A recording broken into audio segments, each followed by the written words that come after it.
Check. Hey, we're back. Jerome, B.F.A.M Cooking, your guy from B.F.A.M who loves to talk about food and bring you guys up into the world of cooking and enjoyment of delicious food.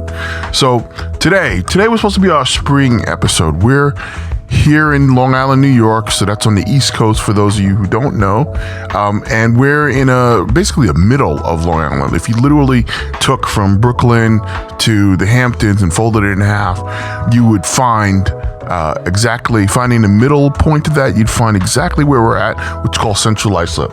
Our time of weather, that means seasonal. This is the beginning of spring, so that means that you would find ramps, you would find snow peas, you'd find peas, those early greens that you might want. You might get some garlic scapes, you might get some green vegetables, the beginnings, like a little bit of cabbage and that type of stuff. I had a major family event this last week, so I actually had to drive all the way down to South Carolina to drop off my father-in-law. He had an issue that landed him in the hospital, and this means that it's time to start figuring some stuff out, because can't have both my mother-in-law and my father-in-law both being sick at the same time. At least not for us to manage anyway. So we moved my father-in-law down to South Carolina, and that was a long trip by car, 12 plus hours straight through.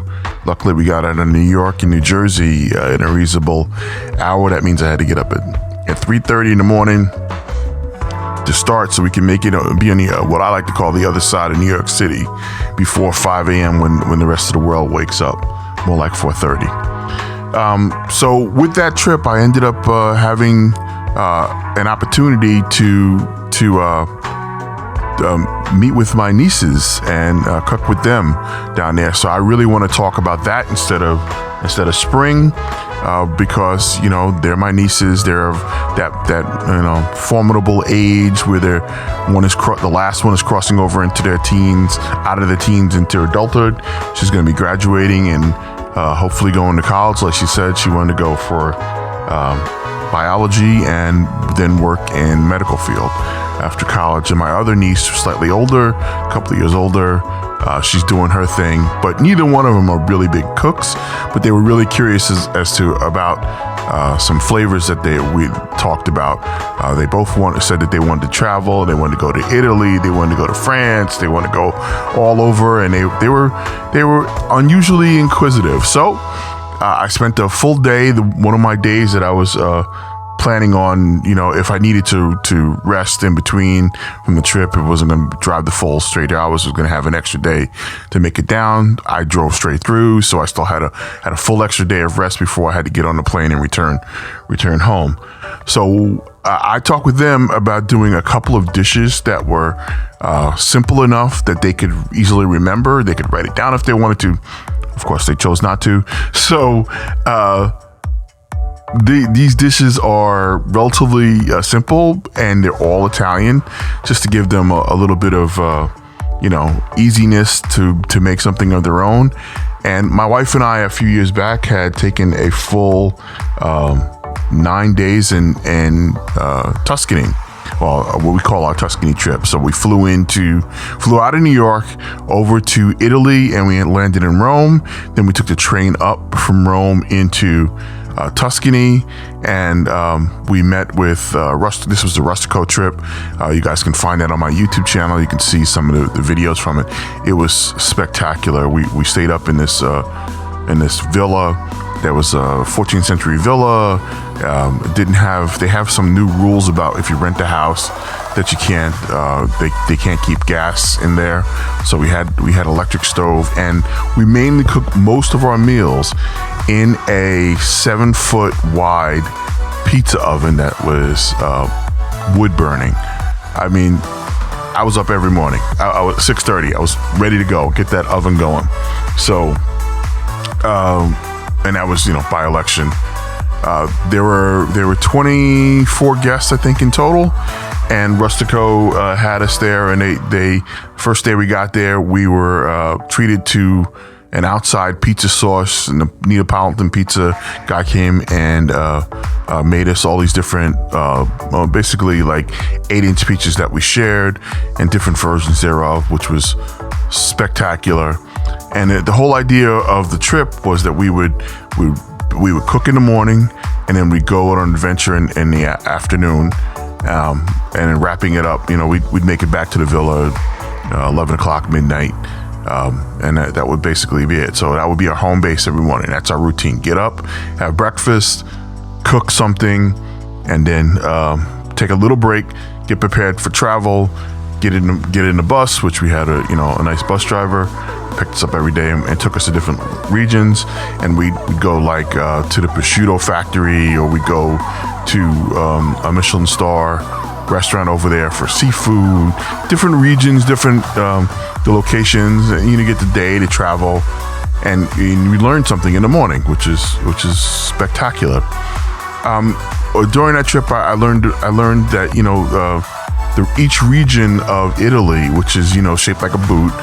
Tuscany is sort of like if it's shaped like a knee-high boot. So Tuscany is closer towards the top of the boot, and it's basically if Rome was just at the mid ankle, you're going between Rome and Florence.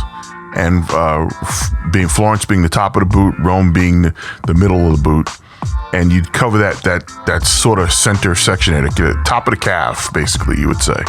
So, in our trip there, you learned that Italy has regions, and their food is based on those regions. Now, I have no idea what Italians ate before they got pasta from China. That's right, I have no idea. But I assumed that it was based on the animals and products that were nearby. It definitely wasn't pasta, right? It wasn't tomato based anything, because that came after Christopher Columbus came and brought back tomatoes from the New World, as they like to call it. In this case, it was South America. And now they think that they invented the damn thing. But whatever.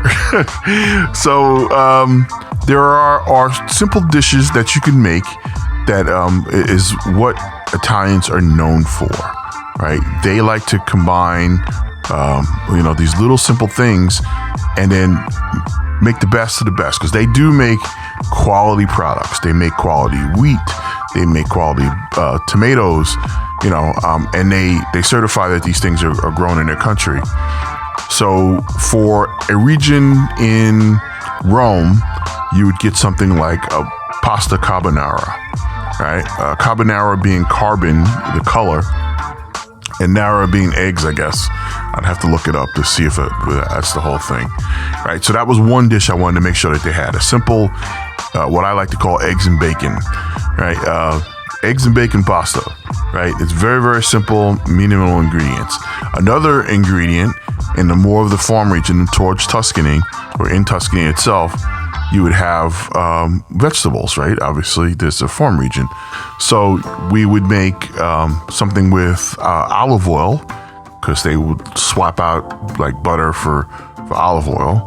And you'd have garlic, and that could be just a meal.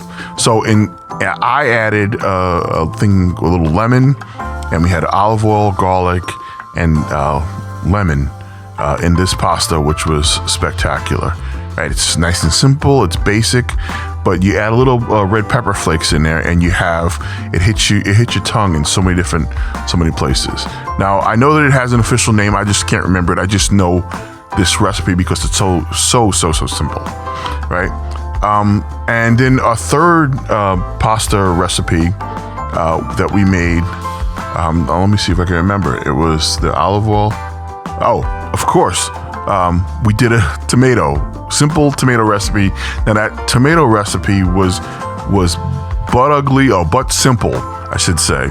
Now this is something I picked up, not over in Tuscany, but from a gentleman named Michael Lamonaco, Chef Michael Lamonaco. Right? He makes what he called the grandma red sauce that's nice and simple with a secret ingredient. And that secret ingredient happens to be an onion, right? With a lot of butter. Sounds weird, right? So this is a red sauce that requires obviously garlic. It requires butter and an onion for flavor, not chopped, not minced. You basically are putting a whole a whole half of an onion in there for flavor.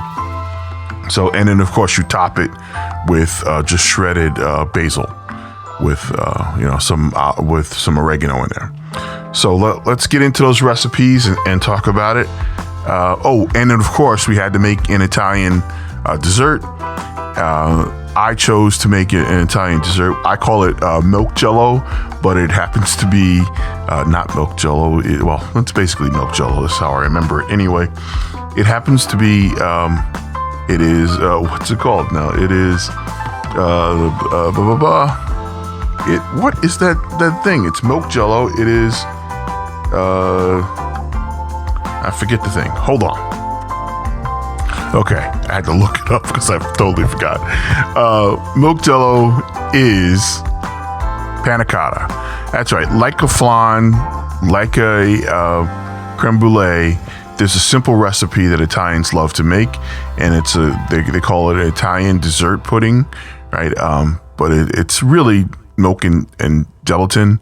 The way how I had tasted this originally, for a chef to make it for me, Michael Jenkins made a panna cotta as part of his all caviar menu that he did at the Gustavus.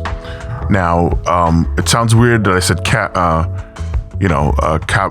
I said panna cotta and caviar. You wouldn't think caviar is a dessert, but Passmore caviar makes the United States caviar, and he made a special blend of caviar. So that's your salty component that you would have with this particular dessert. So his particular panna cotta was a little bit of a sour sort of panna cotta. He used a Greek yogurt and the heavy cream, and of course flavoring it.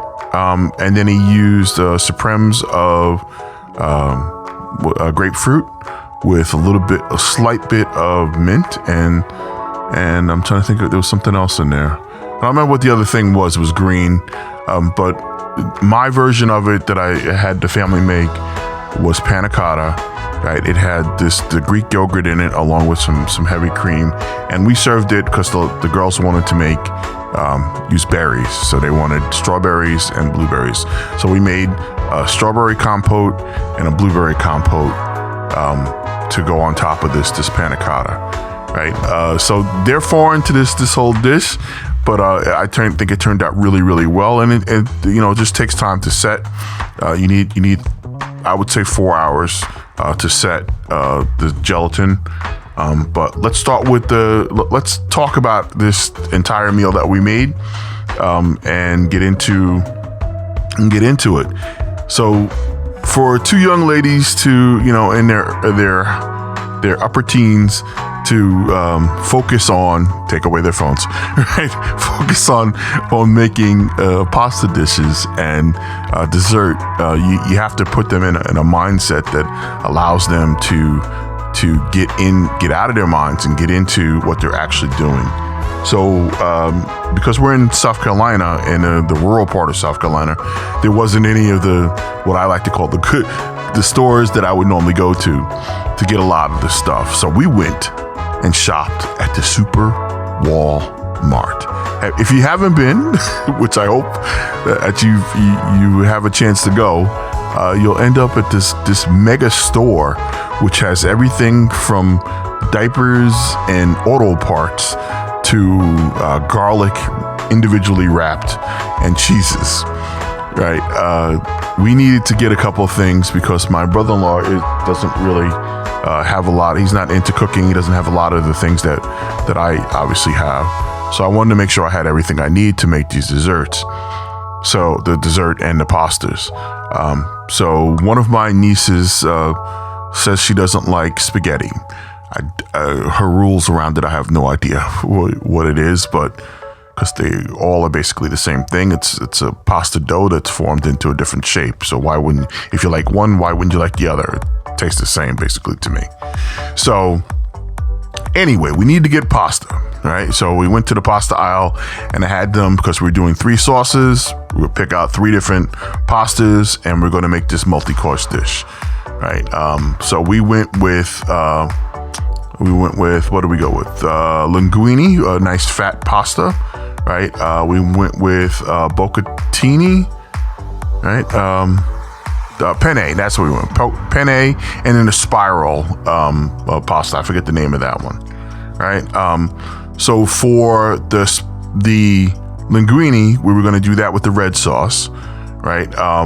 The spiral, we were going to do that with the lemon and garlic, and for the penne, we were going to do that one with the carbonara.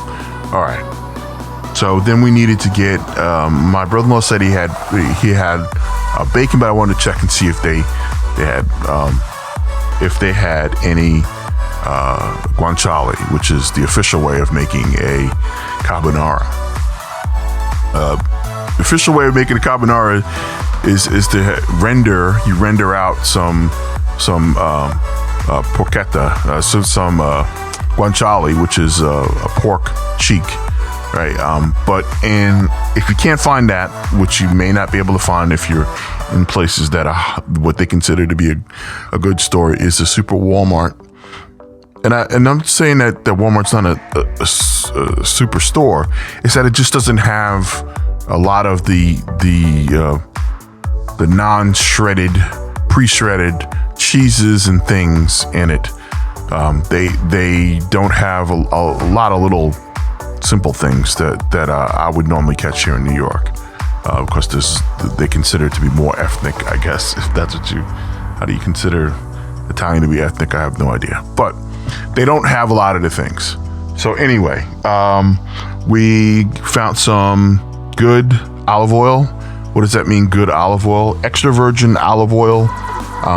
If your store sells olive oil and it's $7, we'll say, for a quart, right? You're probably going to want to get the one that's like closer to $20, because this is one you're going to be eating as a main source, right?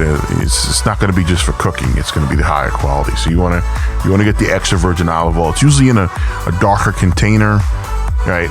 Usually can't see through the container because you don't want light will affect the flavor will age the olive oil, and you don't want it aged. You want it to be as fresh as possible.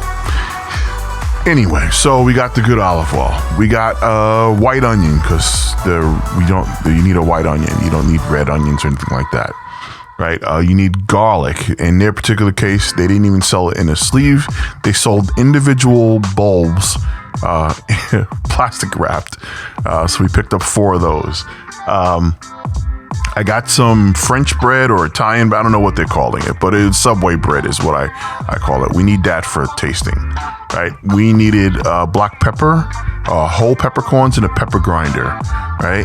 Because we need to toast that black pepper so that it gives you a very unique flavor. It's different than the one that you get in the store that's already pre-ground. In fact, if you're not toasting your black peppercorn, if you have the store-bought ground black pepper, throw it out. Get peppercorns, toast them, and add those toasted peppercorns to a grinder, because it brings the oils to the top and changes the flavor and sharpness of the black peppercorns into. I think it's a much better thing for your family. You also need to get some good salt. What I mean by good salt, I mean it should be coarse ground. It should be sea salt. It should be coarse ground, at least minimum. I'm not asking you to get fleur de lis or any of the other types, but at least that large flakes, because you use less salt with the large flakes. You don't really need a lot of salt. You just need good salt that you can taste it'll give you texture also, right? We needed to pick up some eggs, but he already had some. And then that's basically, what else do we get? Oh, you need, of course, we need some Greek yogurt. Yes, the full fat Greek yogurt. Yes, you need full fat, heavy cream, whipping cream, right? And you'll need some sugar. You'll need some vanilla. Hopefully you have a vanilla bean, but I found even at Walmart, vanilla paste. You can order on Amazon. You can get vanilla bean. You can get the actual vanilla beans themselves. You can get the vanilla beans themselves. You can get vanilla paste. If worst case scenario, you're gonna end up with vanilla extract. Now, I would suggest that you make your own vanilla extract if that's what you're gonna do, right? Because you'll get vanilla beans, and then you can use the pods themselves in some high octane vodka or rum, not both, but one or the other, and make your own extract. It takes 3 days. That's it. so not a big deal. Just get vanilla beans themselves, which I get mine, and you can get them at Costco, or you can order them online from the vanilla store, literally a vanilla store that you can find. I'll look it up and hopefully we can add it in the show notes. The vanilla bean place that I'm talking about is a place called Natural Vanilla Store USA. For those of you who listen to me in the United States, they sell all different versions of vanilla, right? And vanilla is a lot more complicated than you think. I would suggest you get a single source vanilla, and you can get it in all different versions thereof. That comes in powder, it comes in paste, it comes in vanilla beans, and it comes from different countries. Each one of those countries have a unique flavor to them. So you're probably going to want to check out the flavors and see which ones that you like. There's some that they call them bourbon variety. They have Tanzanian version. There's B grade, A grade. Obviously, the A grade is the more expensive one, right? And there's vanilla sugar. I suggest that you stay away from the cheap stuff. This is for you. You can get the cheap version of stuff from someone else, but you're making for yourself, your family, and your friends. And to me, you should spend a little bit extra and get the right thing. The thing that says, wow, this is really, really good. It smells really, really good. It tastes really, really good. For yourself, because you can, other people will use the cheaper version because they're selling it to you. They're trying to get around on something. So check them out. They're, like I said, naturalvanilla.usa is where the place is. So there's an order to this making a multi-pasta course. Obviously, you're going to, we're making eight dinners, right? And we're going to make multiple courses of pasta. And we're going to have this dessert. And we're going to start everybody with a little bit of something. So to get started, and the plan is you do the dessert first, right? To make the dessert first. And then we'd progressively, I bought bowls because I think that it made a better presentation. Right? They look like dog bowls is what I like to call them. They're basically circular with vertical height on them. They're a good 2 inches to come off the bottom of the bowl. Right. And I thought it would be good because it would look good for both the linguine it look good for the all the rest of the pastas, and you can pile everything in the middle and it would just stay there and not float all over the place.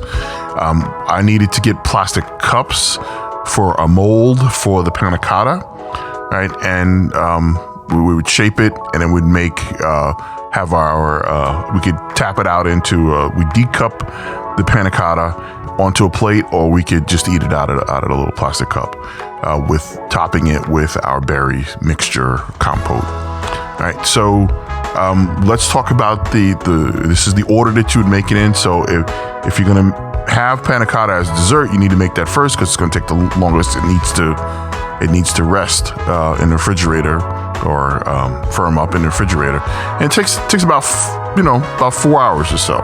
So plan on 4.5 hours. I would suggest the longer you can keep it cold, get it cold, and also allow it to stiffen up, the better. So anything, if you can make it the day before, you can make it 2 days before, right?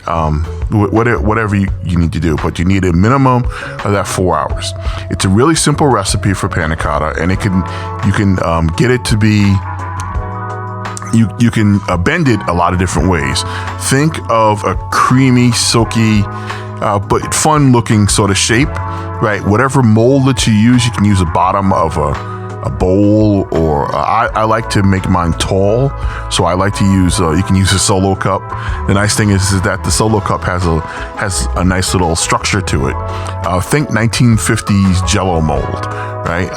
You can use small Jello mold space. You want to give each person between 4 to 8 ounces. I think 8 ounces is a lot.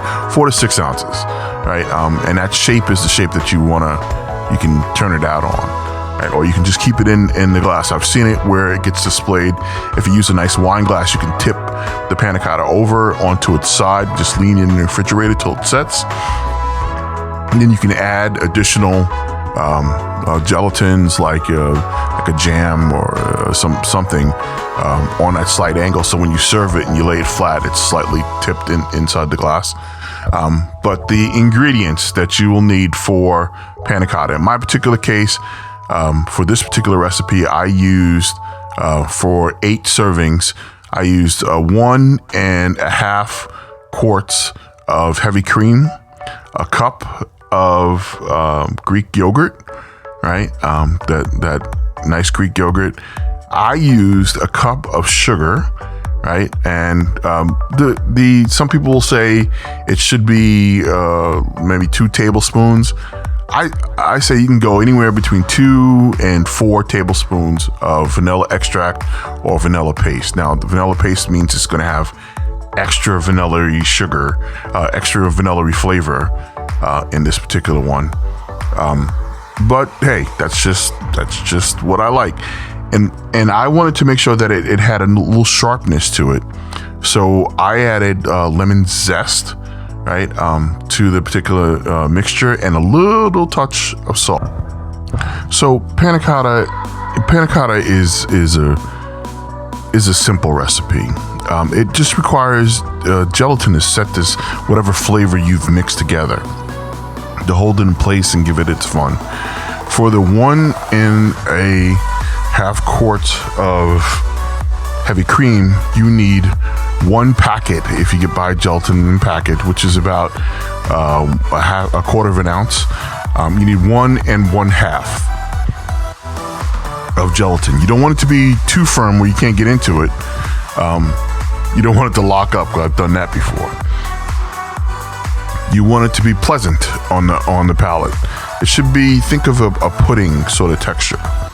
So what you need to do is you need to open that gelatin packets, 1.5 packets of gelatin, and you need to add just a little bit of water. I mean, when I mean a little bit, I mean enough to cover the powder gelatin and let it come back to its normal form. It's instead of dry, it'll be sort of it'll be gelatiny.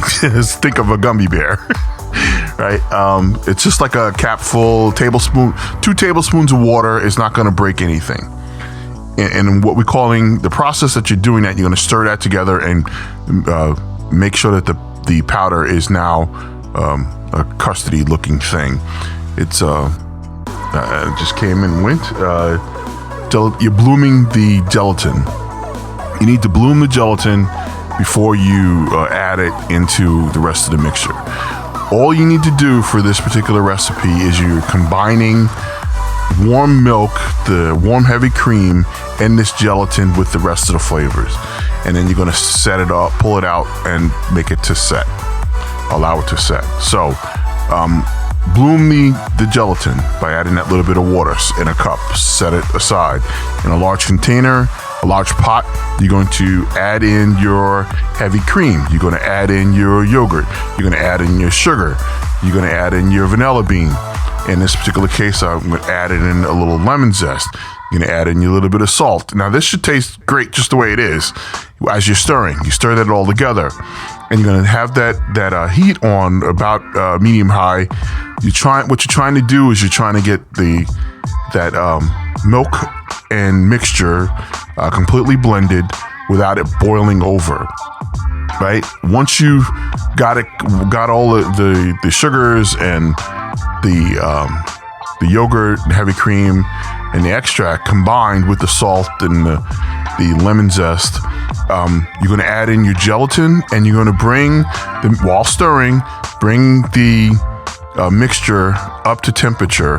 What I mean by up to temperature, you should just start to see bubbles around the rim of the container, around the rim of the pan, right? Once you see the bubbles, it's time to take it out, because that means it's hot enough to bubble, which means it's starting to boil, and you're going to put it into your vessels that you want to form up with your panna cotta. You can taste it at that point before you put it into the cups to see if you need more sugar, right, or whatever else that you might want to submerge into that thing. Place it in, and that's all you have to do is just spoon it out.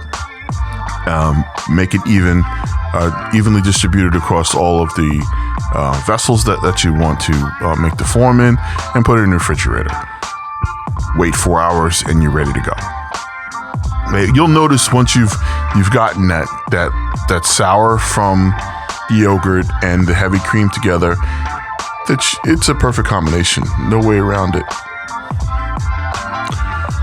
Now, before I get into Michael Lomanico's red tomato sauce, simple grandma recipe of red tomato sauce. Hey, I just want to remind you guys that I have a YouTube channel. It's called B.F.A.M Cooking. It's on YouTube, and I actually do video demos of all this stuff, right, or stuff like this. Recipes that are easily accessible. I'd love to have you subscribe to that channel and like and share if you wouldn't mind. Right? I hope that I'm bringing value to you on this podcast. In the audio version, I'm trying to bring more people. Interview. I got a couple of chefs and other people who are really big foodies, or people who are food focused. With people of color and people in the military coming up real soon. But if you don't know about this game called podcasting, it can be difficult to get people to say yes to it with no gain to themselves except for exposure. Right? I'm not a rich person. I do this for free.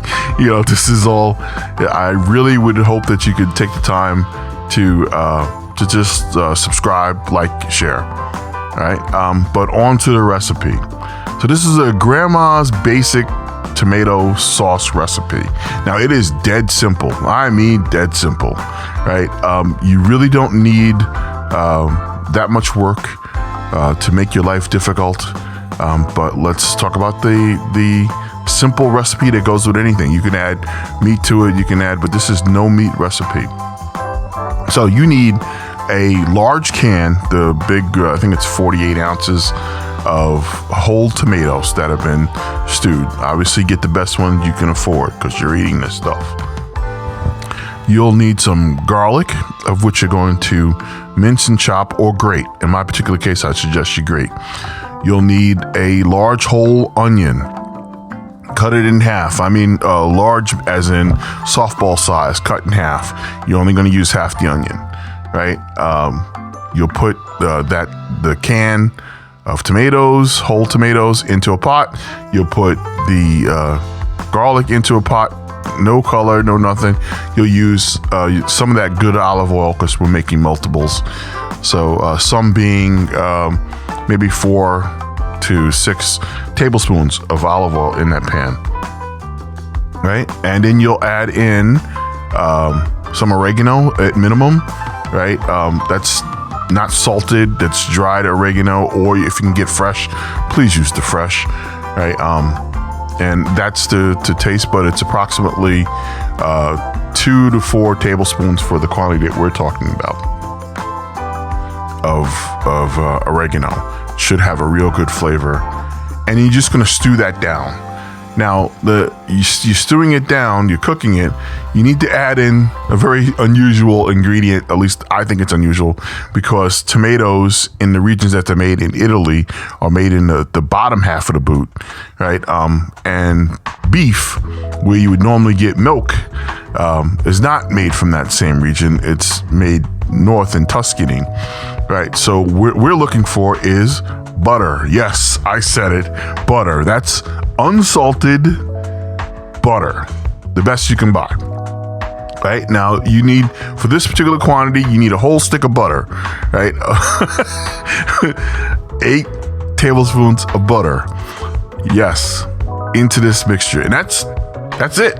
Little bit of salt to taste, and maybe a little bit of sugar based on the type of tomatoes that you bought. If it's just too acidic, right?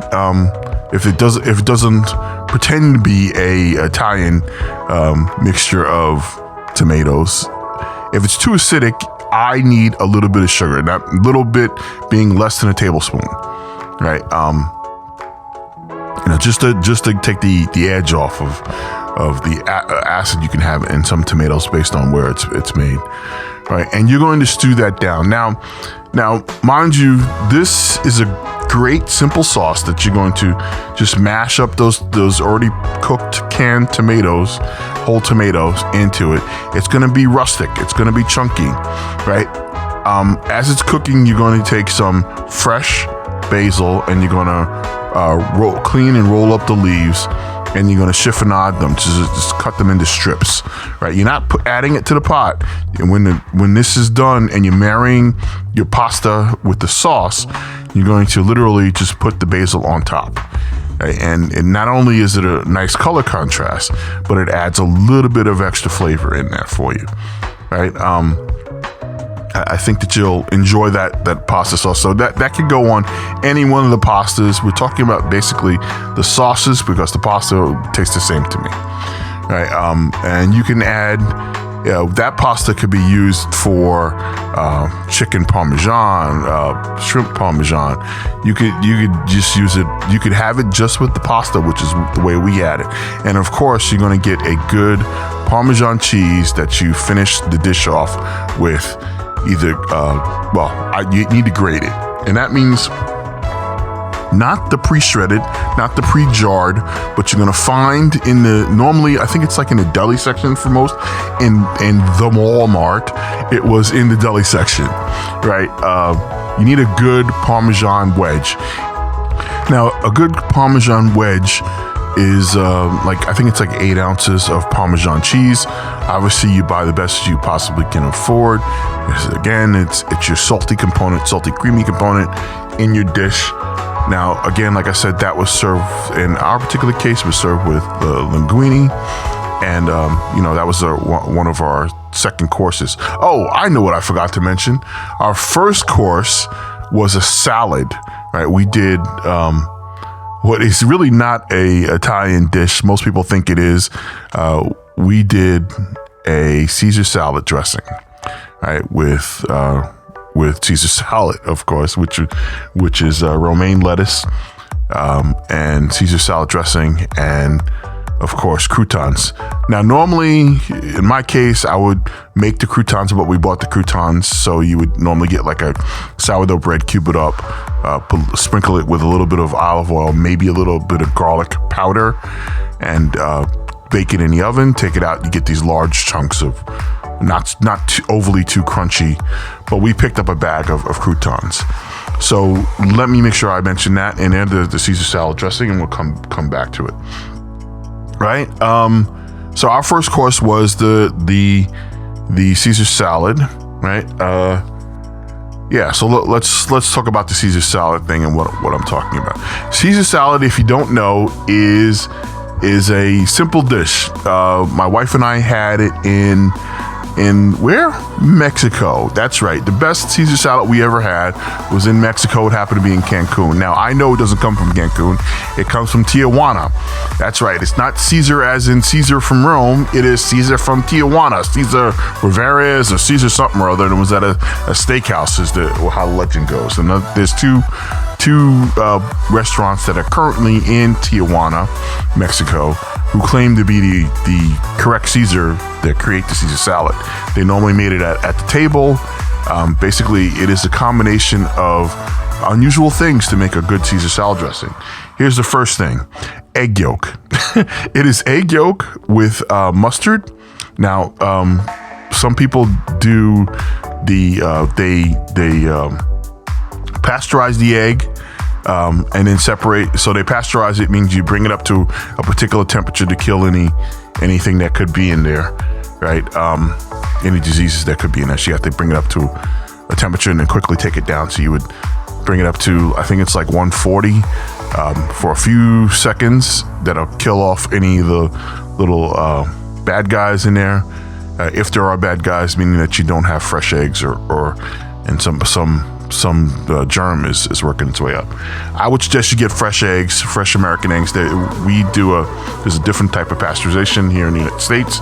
So you just need to separate the egg whites from the egg yolks. You use, at minimum, you'd use 2 egg yolks, right? You need a tablespoon of good, solid, extra grainy mustard, right? You'd need some olive oil. Right, you need some garlic, of which you're going to smash, mince. I would just grate it into the bowl, right? And you're going to mix it. It usually takes about for one this size. You're probably going to use half a cup to a cup of olive oil, right? Salt, black pepper, right? Parmesan cheese, right? Which you're going to grate also. So you're going to combine the garlic with salt, with black pepper, and you're going to mush that all together. You need an anchovy, which you need to mince, right? It's usually 2 anchovies for this size. For our particular case, we needed 4. In fact, I think I'd use 6 in total because I like the flavor and it needs to be in there. And so those people who think that you don't like anchovies, you're wrong. You just don't know what it is. It is more of an umami flavor. Right, a lot of places use anchovies, but you don't know if you like Worcestershire sauce or anything that has a unique flavor. You can't quite figure out what it is. That's anchovies. It's sort of like if you can't quite figure out what it is, it's either anchovies or it's MSG. Those are the 2 things that are unique to hidden ingredients that are always there. Right. So if you like Worcestershire sauce, it's a fish sauce. And what's a fish sauce? Anchovies. So salty, fishy sort of, and it just disappears into that, especially when you add mustard.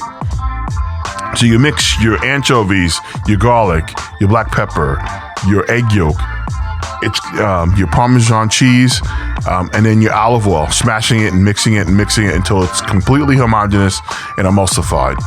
Once you've tasted this all, you will see that it is delicious, and that's what Caesar salad is. And you decide what type of lettuce you're going to put on. In our particular case, if you're getting it at the table in Cancun, they're going to bring it over with just a leaf as a salad. 1 leaf per person is generally how they would serve it, right? With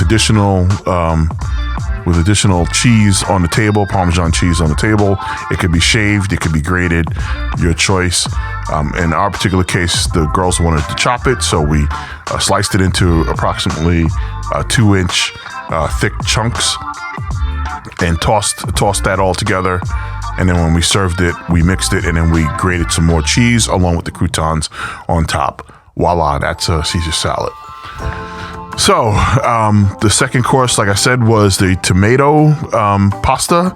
So that was tomato pasta that you make the tomato pasta. You would cook that completely al dente, transfer it into a pan of which you would marry in the red sauce. You take that out and serve it with a lot of Parmesan cheese and obviously a little bit of those chiffonaded basil leaves on there. First course done. Second course, right? The second course that we did was the lemon garlic olive oil pasta. Now, I'm not sure. Let me look up what that actually is. So the lemon garlic olive oil pasta is called a pasta alla limone, right? I like this pasta. It's unique. It doesn't have cream in it. It's simple and it's only a couple of ingredients. So you could do this really easy. You would make, in our particular case, we made it with the curly, the squiggly pasta. I don't know what the name of that is, but some people do it slightly different than what this is. I've made it so many times. It's incredible. You can have it with any pasta you want, but it's basically almost a dry sauce pasta. So this requires 2 cups of extra virgin olive oil that you're basically warming, right? It is you need 2 heads, not cloves, 2 heads of garlic, right? It is mostly garlic. Now you can slice it. A lot of people I've seen, they slice it and they toast the garlic. I don't think it needs to be toasted. I think it should be translucent, right? So you're just cooking the garlic, right? And because I'm just cooking the garlic, I suggest that you grate it into the olive oil, right? You'll get instantly hit with a lot of flavor, right? And you're just having this garlic and olive oil so far, and then you're going to also grate in lemon zest along with the lemon juice. So that's 2 lemons, right, that you need to grate and zest. Don't put the pits in there. You're ruining it. Right? The last thing that you're going to add in there would be some type of green element, right? And that green element is, of course, happens to be parsley, or you can use, I like the basil. We had basil. We bought a basil plant, so I use the basil, right? It's a nice simple sauce. It's really nothing crazy. So you'd have your pasta that you cook normally, which is 8 to 12 minutes based on whatever the pasta is, right? You're going to marry this concoction together with your pasta. You're going to hit it with some black pepper, in my case, or better yet, some red pepper flakes. And now it could be really spicy. It's at least a tablespoon of that for 8 people. In our particular case, I ended up using 2 tablespoons of red pepper flakes, just because it just takes it to the next level. I really think you'll enjoy that pasta, the pasta alla limone. This was that was the third course. The next one that we went into, which I really think that you're gonna like, the most complicated one, it happens to be pasta carbonara. Now, pasta carbonara is basically eggs and bacon. Eggs and bacon sauce. So hold on, let's get into that. Eggs and bacon, pasta carbonara. Now, generally, this, if you're making traditional, I don't care what you say. If you go someplace and they put heavy cream in your pasta carbonara, they don't know what they're doing. Okay, the original way how this pasta is made is you need egg yolks. It is an egg yolk forward dish. So you're gonna use 8 egg yolks or 2 egg yolks per person, right? So I say 8 because I think it was too much for all the pasta dishes that we're we're going there. But it's normally at minimum 2 egg yolks per person. You can drop it down to 1 per person based on the quantity, because you don't need, and you're doing a lot. So of that large quantity of Parmesan cheese that we use most of the Parmesan cheese in this particular dish. It should be somewhere between 3 and 4, 3 cups of Parmesan grated cheese. Right. With that, you need to render the bacon. You're going to use the bacon oil that you rendered the bacon in. And if you're using guanciale, you would use the guanciale oil that's left over, right? So you would cut the guanciale or the bacon into strips, right? A 1/4 inch thick, right? And it should be just cooked, meaning cooked, done enough, but not burnt. I have burnt it once or twice in my life. It doesn't add to the flavor. It really takes it away. I would just suggest you throw it out and that includes the oil. You throw that out and start all over again, right? You need inside of that, you'll need, the most important thing is black pepper. So black pepper, because it's pasta carbonara, as in carbon, they're talking, when they're saying it like that, they mean the color black. So they're saying that pasta carbonara has, looks like it has a little bits of carbon in it. Those are black peppers. So what you need to do about this, and you should do this anyway in your house, get rid of any pre-grated store-bought, get rid of any this black pepper is one of the basic dishes that I know that a lot of Americans use. The pre-grated stuff that we get can be old. Not saying that it is old, but it can be old, right? They store the black peppers, they grate it, and then they can it up, and then it gets to you. That is a longer trip. So I would suggest that you manipulate it a little bit by getting whole seeds and toast them so that the oils come out, and it's not going to be more than 30 days or so that you're actually using these awakened juices of the black pepper. So you would take the black pepper corns, put it in, I normally put it in a stainless steel pan with no oil in it.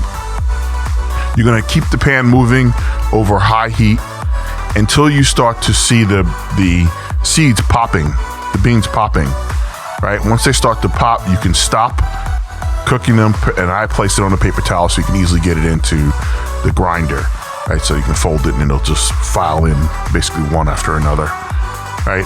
How do you measure? How do you know how much needs to be in there?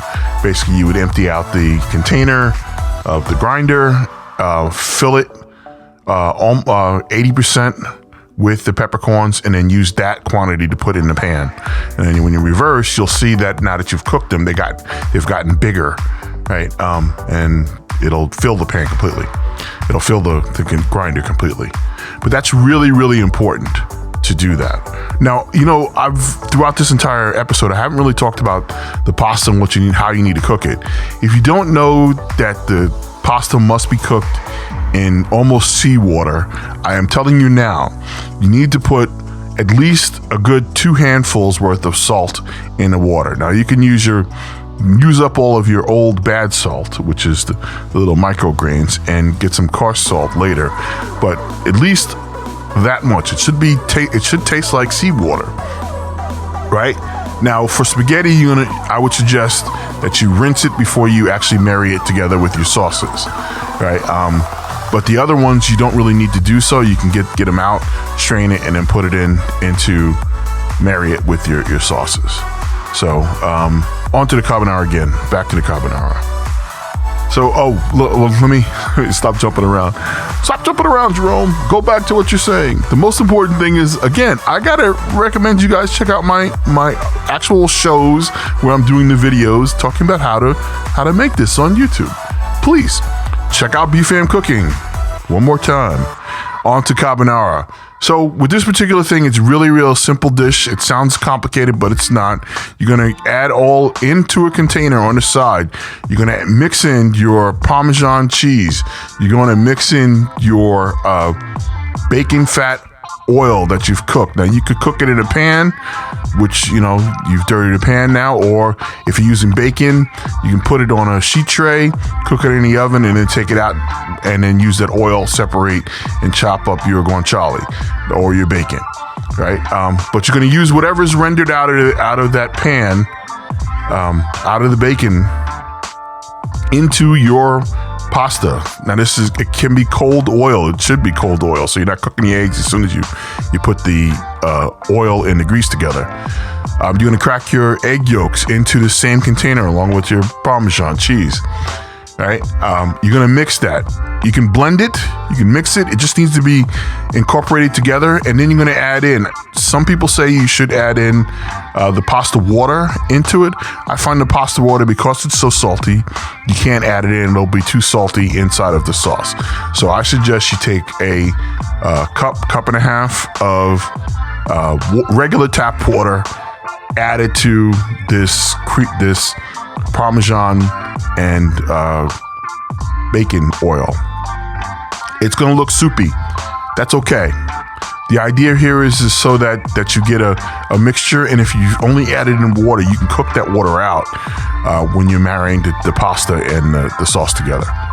So let's just go with a cup of water, right? So you cook your pasta depending on what type of pasta. And again, like I said, we were using the tube sort of pasta, Bocchettini or something. I forget what it was, but the ziti, that's what we used.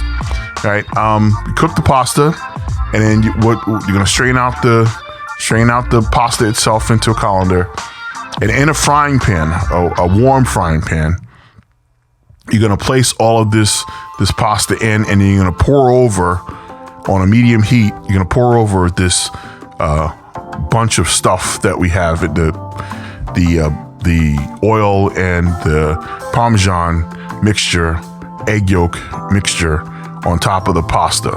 Now, the pasta should be undercooked because you're going to finish it in the sauce, marrying it together. Okay? It's going to be watery, and you're going to stir. You got to keep stirring here. You don't want it to be too hot, because obviously if it's too hot, you're going to make scrambled eggs. You don't want scrambled eggs.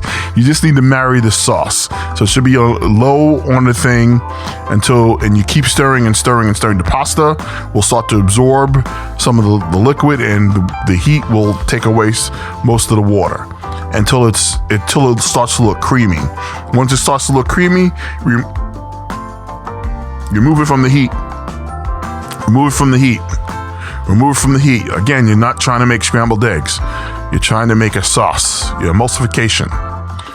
So once it comes together and it looks creamy, that level that is well, you know what creamy is. I mean, it looks like heavy cream, right? It isn't heavy cream, but it looks like heavy cream. You're gonna add in more Parmesan cheese, and then your black pepper. Right, more crushed black pepper, crushed or grated or cracked black pepper on top, until you could actually see the black pepper. Now, it's going to seem like you have too much black pepper, but it's going to be the perfect amount, and it must be served immediately once you're at that stage. Now, this means that you've added the sauce. It's all good. You're putting it on a plate. Once you put it on the plate, you'll add in your bits of guanciale and bacon, maybe some more cheese. In my case, that would be more cheese, and maybe some more black pepper. You bring it to the table and you serve that. That happened to have been our fourth course. And then, of course, we finished our dinner with the dessert that happened to be the panna cotta. Now, I never told you about the berries and how we took care of that. The selection that the ladies, my nieces wanted to do, one picked strawberries and the other one picked blueberries. So what I suggested to them is that we obviously rinse all the berries no matter where they came from, and I also need to show them how to cut. So we used chef's knives. They had a cutting board. We cut the strawberries, sliced them, and then I had them dice them. Right. Once we made these smaller bits of strawberry, we needed to combine them into a bowl or something that would evenly distribute quantities for the quantity of panna cotta we're going to have. Inside of that, we needed to zest some lemons. So I had them zest a whole lemon each. So we had the blueberries would go in 1 cup, enough for everybody, and strawberries would go in another cup, enough for everybody. In this particular case, we used two whole lemon zest, right? And we distributed that evenly across all of the berries, the blueberries and the strawberries. Then we take and add in approximately a tablespoon of sugar, white sugar, across all of the berries, the strawberries, the blueberries, right? And then we'd add in, not to be wasteful, add in lemon juice from the 2 lemons, 1 for the strawberries, 1 for the blueberries, right? Mixing that mixture, I added in just a little bit of, you're gonna love this, vanilla paste into each one of the containers. Now that's, you really taking it over the top if you do this. It's just a little bit of that. It's a teaspoon, half a teaspoon each, right? And then the last thing before you start stirring it would be, you can add in mint if you'd like. In our particular case, we didn't add anything. We just stirred it all up, and a little bit of salt, just a pinch of salt for each one of the containers. Now that is a lot of flavor. If you've mixed that together, it looks beautiful. It's like little bites, not too crazy.